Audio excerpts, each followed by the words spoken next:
Olá pessoal, hoje vamos falar um pouco a respeito de um assunto que é mais direcionado a quem está iniciando estágios com crianças e pretende atender crianças na clínica, ou para pessoas formadas que estão iniciando a sua vida profissional e pretendem atender crianças. Mas não que os cuidadores também não possam assistir, no sentido de entender um pouco mais a relação da criança com o brinquedo e alguns brinquedos que podem ser mais benéficos para o desenvolvimento infantil. Então, uma das coisas que pode surgir como dúvida, tanto para quem inicia o atendimento com crianças em uma clínica escola, como parte do estágio, ou então em algum serviço que possa estar atendendo crianças, como também para pessoas que vão ter seus consultórios particulares e atender a criança de maneira particular, pode surgir aquela dúvida: que brinquedos comprar para trabalhar com a criança. A gente sabe que uma das principais ferramentas de maneira generalizada para as terapias, para as psicoterapias, é o brinquedo. Para a psicanálise, ainda mais enfaticamente, o brinquedo ele tem um simbolismo muito grande. E nesse sentido surge aquela dúvida, né? Quais brinquedos comprar para deixar no consultório para trabalhar com os meus pacientes infantis? Uma das coisas que eu notei tanto nos estudos teóricos quanto no exercício prático é que quanto mais simples for um brinquedo, quanto menos caracterizado ele for, mais benéfico é para o trabalho de análise. Por quê? Porque algumas crianças são muito fluídas com a imaginação. Elas pegam uma coisa e elas imaginam outra completamente diferente, sem respeitar nenhum tipo de regra ou acordo social. Então ela vai pegar uma figura de um super-herói e vai agir como se fosse um boneco de um cachorro e vai exercer a criatividade dela livremente. Existem crianças que são muito livres nesse sentido e que fazem esse exercício com uma extrema facilidade. Então elas imaginam qualquer coisa. Elas pegam um brinquedo e transformam ele em outra coisa completamente diferente da proposta original desse brinquedo. Porém, existem outras crianças que são um pouco mais travadas nesse sentido. Crianças que são um pouco mais apegadas à realidade, àquilo que é um acordo social do que aquele brinquedo representa, e que tem uma dificuldade maior em fazer com que aquele brinquedo seja outra coisa. Isso significa que se você tem brinquedos muito caracterizados, como por exemplo, bonecos de profissões, então eu tenho um boneco que é claramente um boneco de um médico, de uma médica. Eu tenho um outro boneco que é claramente um boneco de um pedreiro, outro que é claramente um boneco de um encanador. Algumas crianças vão pegar esses bonecos e não vão estar nem aí para se é médico, se é encanador, elas vão transformar o boneco no que elas bem entendem. Já outras crianças vão ter muita dificuldade com isso e não vão agir desse modo, e vão pegar aquele boneco de encanador e só vão conseguir representar ele como um encanador. Não vão conseguir, muitas vezes ela quer representar outra coisa, mas ela não consegue, não faz parte do psiquismo dela descaracterizar tanto aquele brinquedo. Isso pode ser um problema quando você está analisando um paciente. Então, uma criança pode pegar, por exemplo, um carrinho que é uma ambulância e transformar em qualquer outra coisa e dizer: não, esse daqui é o carro que eu vou comprar quando eu tiver dinheiro. Outras podem pegar aquele carro de ambulância e só ver como uma ambulância. E muitas vezes a criança ela quer representar uma outra coisa. Ela quer, por exemplo, usar um carrinho como o táxi que certa vez trouxe alguém na casa dela que foi importante para ela. Mas aquilo é uma ambulância, não é um táxi. E aí o que entra nesse sentido o brinquedo sem características específicas? Quando você tem características tão marcantes, como por exemplo você tem uma ambulância que tem toda a pintura de ambulância no carrinho, tem sirene, tem todos os emblemas, tem uma coisa tão caracterizada, tão forte, é difícil a criança quebrar com isso. Porém, quando você tem um brinquedo descaracterizado, simplesmente um carrinho, sem muitas características, sem muitos detalhes, é muito mais fácil que a criança tenha essa habilidade de: não, isso daqui é um táxi porque eu quero que seja um táxi. Não, isso daqui é um carro de polícia porque eu quero que seja um carro de polícia.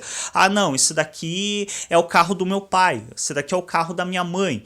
Então há uma certa facilidade maior de a criança desenvolver a imaginação dela.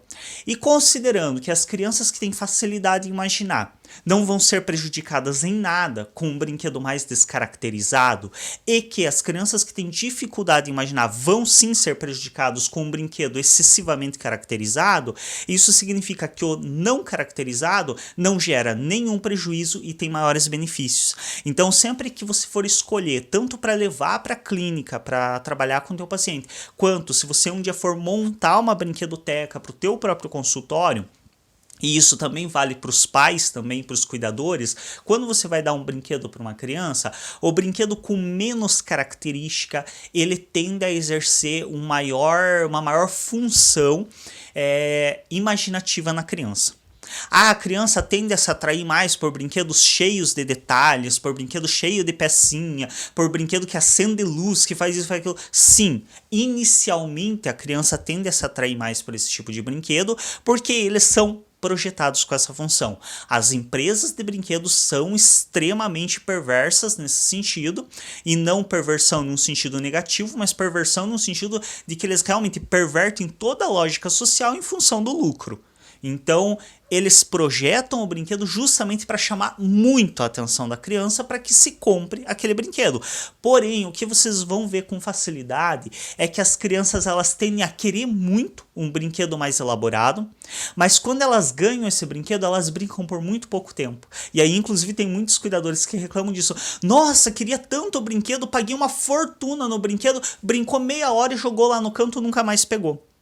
E às vezes aquele bonequinho simples de pano, que não tem nem roupa às vezes, que é extremamente simplório, que tem olhos de botão e a boca é costurada com fio para fazer a boca, esse boneco a criança brinca tipo a vida inteira, a infância inteira dela, muitas vezes ainda fica lá guardado como uma recordação na vida adulta.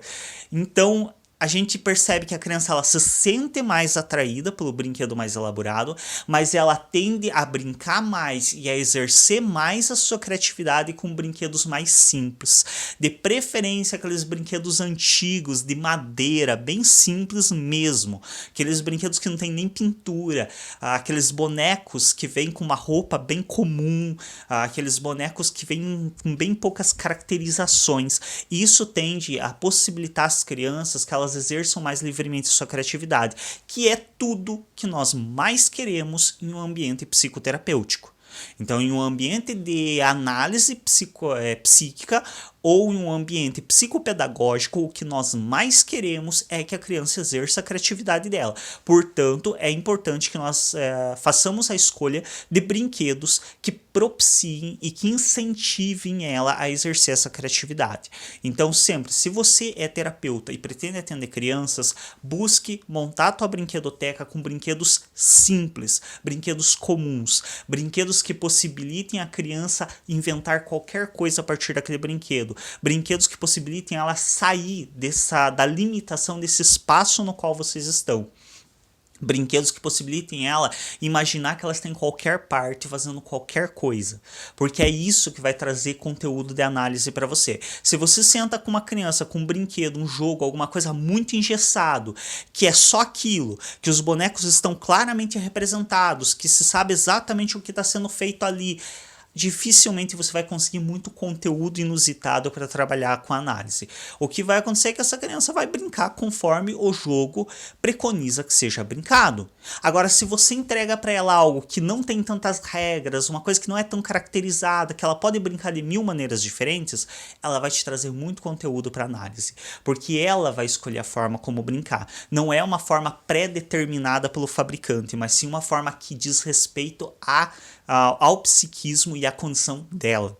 Então é muito importante na escolha de brinquedos, brinquedos com pouca caracterização, brinquedos extremamente simples, de preferência brinquedos que não usem pilha, que não usem luz, que não usem muita coisa desse gênero, brinquedos bem mais simples que possibilitem que a criança exerça a criatividade dela e se manifeste de outros modos. E muitas vezes a pessoa vai dizer, mas a criança não se sente atraída. Primeiro teste. Porque muitas vezes você vai com essa ideia de que a criança vai se sentir atraída pelo brinquedo mais caro, mais cheio de luz, cheio de som, cheio disso, cheio daquilo, e quando você vai atender a criança, na prática você se vê em uma realidade completamente diferente. Você percebe que a criança deixou tudo aqueles brinquedos que você achou que ela ia gostar, ela deixou de canto, e ela foi lá, às vezes pegou um bonequinho, pegou uma bola, uma coisa extremamente simples, uma bola de plástico, ela pegou e sim levou com aquela bola de plástico pelo resto da sessão. Então teste. Ah, a criança não se sentiu atraída pelo brinquedo? Vai testando outros. E por via das dúvidas, lembre-se também que não é só através do brinquedo que se analisa uma criança. Então você pode analisar a criança através de desenhos, através da criação de uma historinha, através de encenação teatral, que crianças, muitas vezes, algumas crianças gostam muito de fazer encenação, de fazer personagens, isso é muito importante. Então, deem atenção a isso. E uma das coisas assim que eu acredito que também é uma dica muito importante e que eu vi ao longo aí da minha vida e que é um grave erro, é o terapeuta ficar apegado ao que ele pensou para a sessão. Ah, eu pensei em a gente brincar com isso, por isso e isso. E aí o terapeuta fica insistindo para a criança brincar com aquilo que ela não quer. Não faça essa besteira. A criança não quer brincar com o que você trouxe? Deixa ela do lado.